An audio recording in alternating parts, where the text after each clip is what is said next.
Merci de nous rejoindre sur Arc-en-Ciel Télévision, particulièrement dans votre magazine Univers Business.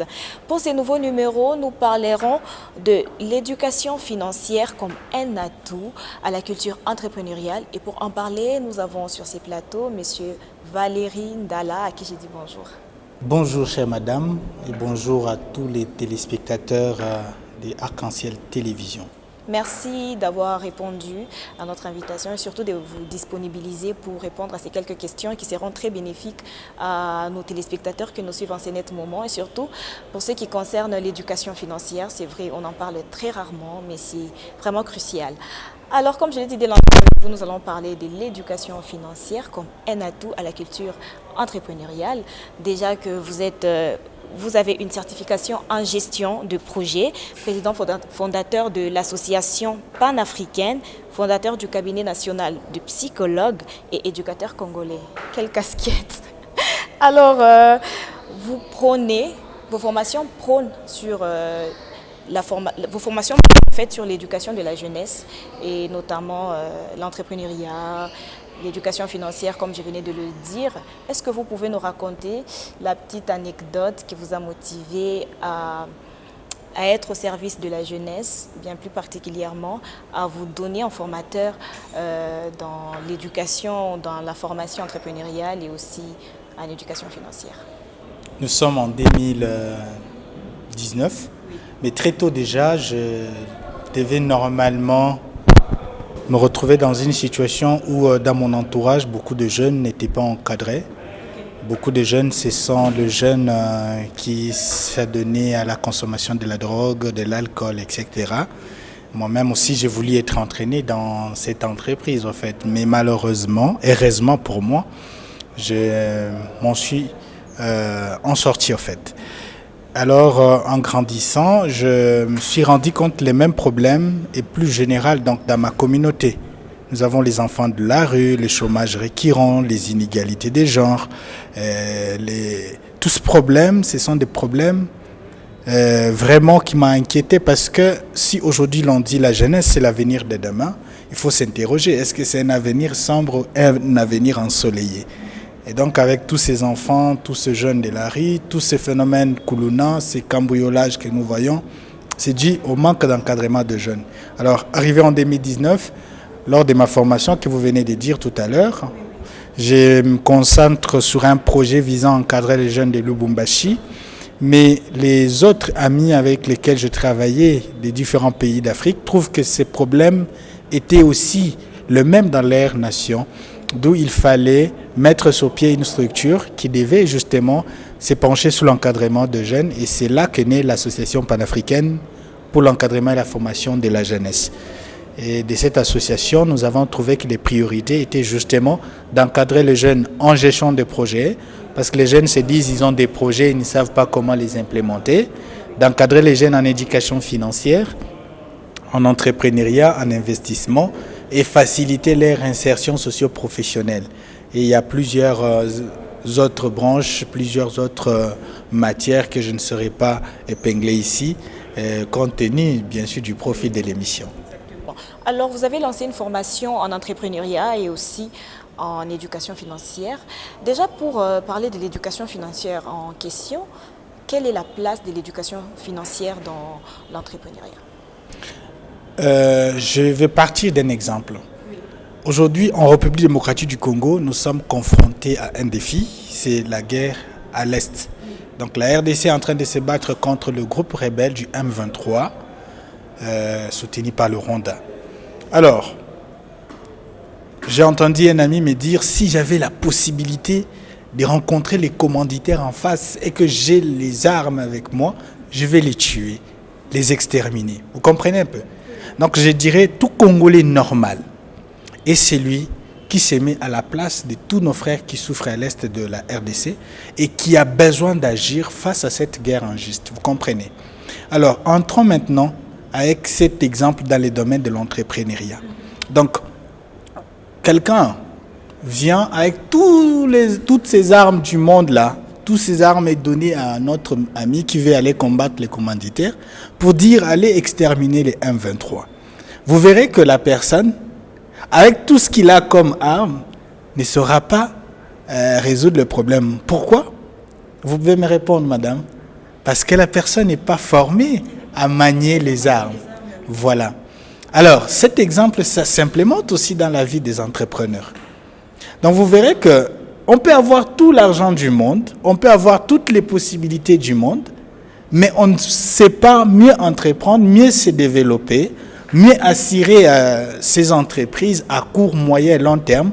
Pas parce qu'on manque l'argent, mais parce qu'on manque la connaissance. Et c'est là la nécessité de l'éducation financière dans les domaines de l'entrepreneuriat. Donc les jeunes aujourd'hui, ils se disent, j'ai un projet, je dois chercher l'argent et matérialiser le projet. C'est faux. On peut vous donner tout l'argent du monde et après un temps, vous devenez pauvre. Donc la pauvreté qui est notre ennemi, pour la convaincre ou la vaincre, il ne suffit pas d'avoir l'argent. Il suffit d'avoir les connaissances en éducation financière. Et c'est là qu'intervient l'importance de cette formation, tant pour les entrepreneurs que pour le jeune. Une anecdote, bien sûr.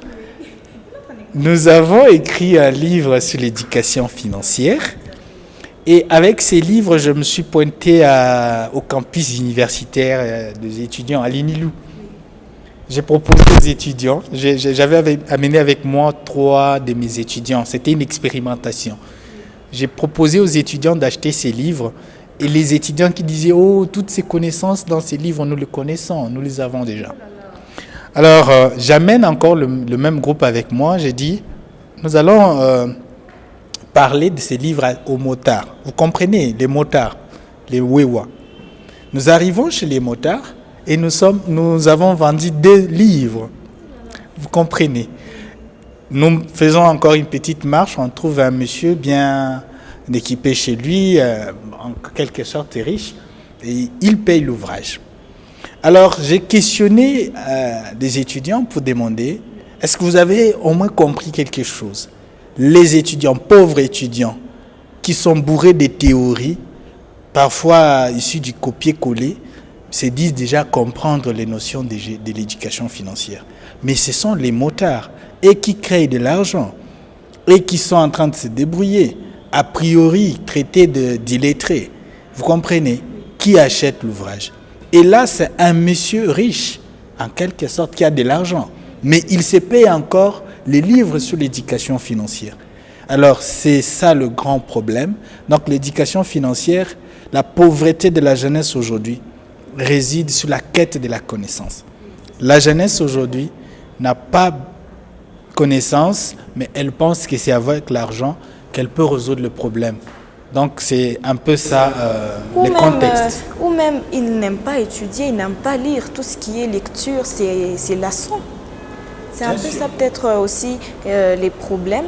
Déjà que comme vous venez de le dire, il y a certains entrepreneurs qui s'élancent, qui n'ont aucune notion de l'éducation financière, qui ne se sont même pas formés en éducation financière. Et ceux qui vous suivent en ces nets moments, c'est vrai qu'ils ont pris cours. Est-ce qu'il faudrait nécessairement prendre ces formations en début de ces activités ou en cours? L'éducation financière, c'est un processus continu. Ce qui veut dire ça peut se faire dès l'enfance jusqu'à la vieillesse. Vous avez déjà entendu parler des familles, soi-disant ils étaient riches, mais actuellement ils sont pauvres. Exactement, voilà. Plusieurs, il y en a plusieurs, surtout ici en Afrique. Voilà, ils étaient riches, mais ils sont devenus pauvres. Et la cause, c'est parce qu'ils n'ont pas eu de notion de l'éducation financière. Si je vous demande, ou je nous demande, nous, combien d'entreprises avons-nous hérité de nos ancêtres? Vous verrez 0. Parce que ces notions nous manquent. En fait, nous gagnons l'argent, mais on ne sait pas le pérenniser à court, à moyen, à long terme, même pour les générations futures. Donc, que vous soyez entrepreneur, que vous soyez futur entrepreneur, que vous soyez étudiant, que vous soyez parent, enfant, l'éducation financière vous accompagne tout au long de votre vie. Voilà. Alors nous constatons aussi que l'éducation financière, comme je le disais, nous constatons aussi que l'éducation financière est négligée par les entrepreneurs d'abord et pour toutes les personnes. C'est vrai que ce n'est pas seulement donné aux entrepreneurs, mais moi aussi j'ai pu apprendre, ça me permettra de gérer mes finances. Elle est vraiment négligée. Du haut de vos années d'expérience en tant que formateur, connaîtriez-vous les obstacles qui freinent encore ces problèmes? Oui. L'éducation financière est négligée parce qu'il y a des soi-disant coachs qui se sont autoproclamés. Beaucoup plus si vous allez sur YouTube, vous trouverez des gens dire telle clé pour l'éducation financière, 12 business à entreprendre. Vous voyez un peu les coachs motivateurs en éducation financière. Ceux-là qui viennent et disent, j'ai commencé avec ils disent comment, les coqs, les petits poussins, et puis aujourd'hui j'ai 1000 poules. Pardon. Voilà. Alors, avec tous ces gens-là, c'est du n'importe quoi, si je peux les dire, en fait. Et c'est ce qui fait que les gens confondent même, parce qu'ils sont en train même de brouiller ce que c'est l'éducation financière réellement. J'ai écrit un livre où j'étais en train d'explorer les 4 piliers clés de l'éducation financière. Mais vous verrez que tous ces gens-là, la plupart d'entre eux, ne se cantonnent qu'à un seul pilier, qui est le pilier économique. Pourtant, l'éducation financière ne se cantonne pas exclusivement sur l'économie. Combien de films de motivation financière vous avez déjà suivi, des vidéos YouTube, mais quelle action vous avez déjà menée? Ça bloque. Et là, c'est un paradigme financier qu'il faut débloquer. C'est comme un logiciel. Un logiciel qu'on a installé en vous, qui a besoin d'être remanié, d'être revu. Le code source a besoin d'être formaté. Donc, on peut vous montrer tous les 10 business qui existent à Lubumbashi, qui existent en RDC, qui existent en Afrique, sans que vous passiez à l'action. Et c'est ce qui bloque les gens parce qu'ils se retrouvent, on leur apprend les choses comme le budget, ce qui est bon d'ailleurs, comment planifier son budget, comment investir, comment épargner, etc. Tant mieux. Mais ça, ce n'est qu'un aspect de l'éducation financière. Et ça, dans le cadre de notre approche, ça ne se cantonne que sur la planification financière. Tout ce qui concerne budget, épargne, investissement et ainsi de suite. Mais quand vous me parlez de ça, vous ne m'aidez pas à me dépouiller de tout ce qui me retient comme paradigme. Le paradigme, c'est un logiciel qui façonne notre façon de penser. Et dans le domaine de la finance, c'est tout ce qui est un peu autour de nous en fait. On m'a appris à l'école, dès que tu termines, tu vas aller étudier tu vas aller travailler dans une entreprise. Et je me sens borné. Pour moi, à quoi bon encore d'aller suivre une formation supplémentaire parce que quand je termine ici, je vais aller travailler dans une entreprise. Malheureusement, quand j'arrive dans l'entreprise, je me dis, les salaires sont maigres, le gouvernement va changer les salaires. Je suis en train de me plaindre du jour au lendemain. Et du coup, c'est un peu ces logiciels qu'il faut formater dans les têtes des gens. Voilà ce qui pousse beaucoup de gens à ne pas s'intéresser à l'éducation financière, mais les gens éveillés, les personnes soucieuses bien sûr de leur épanouissement, vraiment ces livres à chercher les formations d'éducation financière. Alors dans la mesure où elle permet, comme vous venez de le dire, elle permet d'avoir une bonne gestion financière et tout, et bon, prenons un peu ce qui est pratique. Il y a des gens qui ont, c'est vrai, de l'argent, qui vous suivent là, c'est vrai, en ce net moment, qui ont quand même acquis certaines connaissances. Elles se disent que l'éducation financière, c'est vrai, elle vous permet d'avoir une bonne gestion, à faire une très bonne gestion de vos finances. Maintenant, la question justement reste à savoir comment canaliser ou exécuter ces dépenses. Et au cas où nous avons des imprévus, que faudrait-il faire? Puisque tout ça, là, on doit quand même avoir l'idée et savoir sur quelle piste nous devrions nous lancer. Parfait. Déjà, en termes d'imprévus, en termes de canaliser de finances, c'est un aspect de la planification, c'est juste la budgétisation en fait, le budgeting.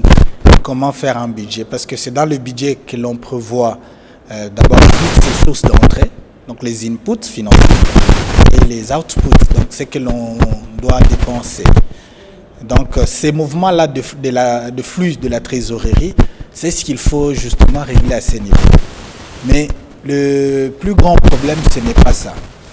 Le plus grand problème, c'est de savoir maîtriser tous les 4 piliers de l'éducation financière. Et si vous me permettez, c'est bon. Voilà, je peux faire un petit résumé. Voilà. selon notre approche, que nous appelons l'approche PPMAP, donc je vais expliquer les abréviations. P, le premier P qui veut dire paradigme financier. Le paradigme financier, c'est notre, je venais de le dire, notre façon de penser autour de l'argent, notre relation avec l'argent, tout ce qui caractérise notre façon de... Parce que même en psychologie, on vous dit la manière de penser de chaque personne, la manière dont on conçoit le monde est facteur de vécu de chaque personne, mais aussi de son environnement immédiat. Alors, vous pouvez avoir de l'argent, vous voulez vous épanouir, mais il y a des pesanteurs, par exemple, familiaux, où on vous dit vous devez soutenir vos frères, vous devez soutenir vos sœurs. Même un monsieur fainéant qui veut aller boire de l'alcool parce qu'il est membre de votre famille, il vient là, oh oncle, je suis souffrant, je suis malade, vous sortez l'argent qui n'était pas planifié. Donc là, nous sommes dans le budgeting dont je parlais, qui n'était pas planifié parce qu'il y a le pesanteur socio-culturel, vous donnez. Et là, ce paradigme est mauvais pour vous parce que, justement, je ne dis pas ici, il ne faut pas aider, mais il faut savoir canaliser ces dépenses de manière raisonnable. On a aujourd'hui de jeunes dames qui vous gagnent de l'argent. Pendant que le jeune, au lieu de penser à comment mettre sur pied un business, comment investir, maquillage, vêtements, voitures, s'afficher sur les réseaux et aujourd'hui sur TikTok, on a notre monde. Donc tout le monde est beau, tout le monde... Voilà, TikTok c'est comme ça, voilà. Alors, en lieu et place de penser à investir, on a l'argent, mais on pense à s'amuser avec nos chansons Maisha Nimoya. Bien sûr, Maisha Nimoya, il faut s'amuser, il faut boire, il faut danser parce que demain on ne connaît pas, mais intelligemment. Alors il faut jouer un peu avec tout ce qui façonne notre façon, excusez la tautologie, qui conditionne notre façon de réfléchir pour ne pas se retrouver hors de notre épanouissement ou notre développement financier. Alors parlant de l'éducation financière, est-ce que c'est crucial uniquement pour les entrepreneurs ou même aussi pour les salariés? L'éducation financière est très très importante, que ce soit pour les enfants, parce que ça va leur permettre de... Même pour les enfants. Vous pouvez avoir vos enfants dès l'école maternelle, vous les éduquez déjà sur comment gérer leur argent des transports, leur argent, si bien sûr, il n'y a pas de... Ils étudient dans une école où il n'y a pas de bus, leur argent sur comment se payer des petits trucs. Donc vous pouvez faire en sorte que votre enfant puisse savoir même comment lui donner ses 10 francs, ses 100 francs pour dire ça c'est pour tes dépenses. Tu vas t'acheter des bonbons, Donc tu inculques déjà chez l'enfant la façon d'épargner, la façon de gérer ses dépenses et même la façon de gérer sa caisse en fait. Déjà, chez les jeunes aussi, ça va leur permettre bien sûr de s'améliorer en changeant leur situation. Qu'on se les dise, l'entrepreneuriat c'est la meilleure entreprise au monde parce que vous travaillez pour vous-même. Et lorsque vous êtes financièrement mieux équipé ou vous avez une bonne éducation financière, ça ne vous préoccupera pas de travailler exclusivement pour les autres. Ça va vous préoccuper plus de travailler. Vous serez plus épanoui, voilà. Parce que vous ne comptez pas que sur votre salaire, mais exact. Aussi sur vos activités. Oui, exact. Sur les activités. Bien sûr, vous pouvez être salarié et mener les activités entrepreneuriales, tout comme être un entrepreneur dédié 100% à votre activité entrepreneuriale, t'as mieux aussi. Et donc, avec ces notions, ça va vous aider. Mais aussi les entrepreneurs, parce que ça va plus vous accompagner dans vos business, dans votre façon de vous développer. Avec les notions de l'éducation financière que nous donnons, nous travaillons aussi sur l'expansion de l'entreprise. Toutes ces entreprises que nous voyons aujourd'hui, que vous soyez multinationales, etc. Toutes ces entreprises multinationales aujourd'hui ont commencé par une petite start-up, quelque part, dans une petite ville, avant de s'étendre en province, dans des pays, et aujourd'hui c'est partout au monde. Donc, l'éducation financière concerne tout le monde, sans exception. Ni pasteur, ni professeur. J'étais d'ailleurs très content. Un professeur me dit, je suis en train d'apprendre l'éducation financière au travers de votre livre. Donc c'est un professeur d'université. Je lui dis, ah ça c'est intéressant.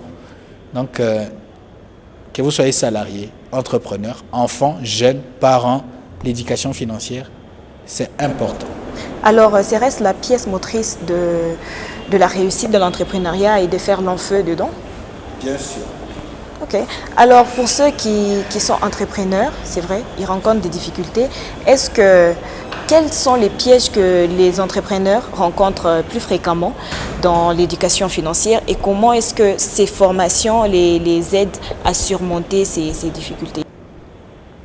Le plus souvent, les entrepreneurs sont confrontés à 4. D'ailleurs, je me reviens d'abord sur les piliers dont j'ai expliqué. Ça, vous avez déjà parlé. La planification financière qui pose problème. Oui. Donc, j'ai parlé du paradigme financier. Il y a la planification financière qui pose problème. Si vous n'avez pas les notions de l'éducation financière, vos dépenses, le budgeting ne va pas vous aider. Donc, vous ne serez pas en mesure de canaliser vos dépenses, de gérer mieux votre budget, au fait. Et au-delà de la planification financière, vient maintenant aussi le mentorat, en fait. Un entrepreneur, c'est quelqu'un qui... je vais vous poser une question très rapidement. Vous connaissez les meilleurs joueurs du monde? Le foot, c'est pas mon point fort. Hein. Ah, d'accord. Je vous dis, ça peut être Messi ou Cristiano. Hein. Eh oui, ça dépend, oui. Moi aussi, je suis nul dans le foot. Donc, ça peut être Messi ou Cristiano, les deux. Hein. On peut choisir une. Bon, on choisit Messi. Ah, c'est lui qui a eu le dernier ballon d'or, je pense. Messi, c'est le meilleur joueur du monde. Oui. Et qui est le meilleur catcheur du monde? On peut prendre John Cena. Le meilleur boxeur du monde. On peut prendre, voilà. Tous ces gens, ils ont ce qu'on appelle les coachs. Pourtant, ils sont meilleurs du monde. Donc, les entrepreneurs aussi. Pourquoi avoir un coach si on est meilleur? C'est ça, oui, c'est vrai. Exact. Nous sommes meilleurs du monde, mais on a un coach que nous ne connaissons même peut-être pas. Les entrepreneurs également. Vous pouvez être un entrepreneur à succès, mais vous avez toujours besoin de ce qu'on appelle le mentorat financier.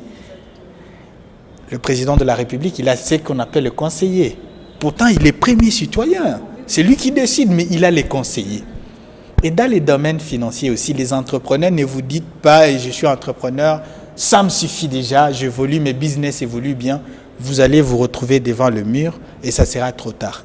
Donc, entourez-vous des mentors financiers, des gens qui peuvent vous aider. Ils peuvent ou ne pas avoir votre capital, mais ils ont la maîtrise des domaines financiers, ils ont la maîtrise de la planification financière, ils ont la maîtrise du marché et ils peuvent vous accompagner à réaliser mieux votre développement. Donc, les entrepreneurs ne doivent pas se borner pour dire ils sont... Ils se suffisent. Et ils peuvent, donc, les mentorats, c'est un défi majeur pour les entrepreneurs. Vient ensuite l'action pérennisation.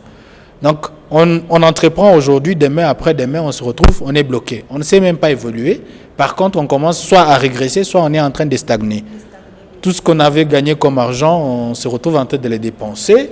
On se retrouve, on ne sait même pas comment diversifier nos sources de revenus.